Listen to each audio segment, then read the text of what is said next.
Hi all, Rene here. Today I have another Disney layout for you. This one I did make quite a few changes from the instructions that I'm more than happy to share with you that another consultant put together. I made a few changes to it because I wanted it to look a little bit different.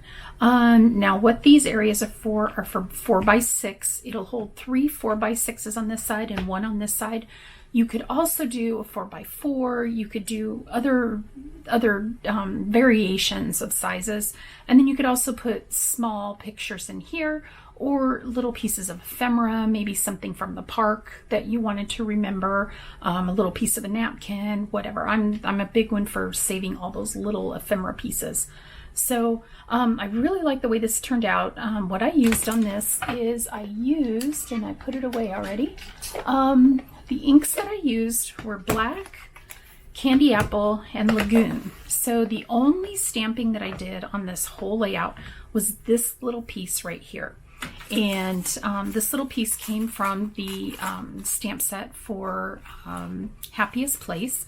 And what I used was my happy place. And then I used some of the dots. There's two different, one of them is a circle dot and one of them is actually meant to be the buttons on the Mickey balloon. But I just went ahead and did, of course, odd numbers to keep it looking nice. That's the candy apple and that's the lagoon.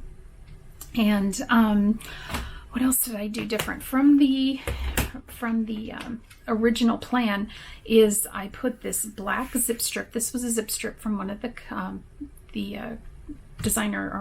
decorator papers, because I just wanted a little bit of a break between the white and this white.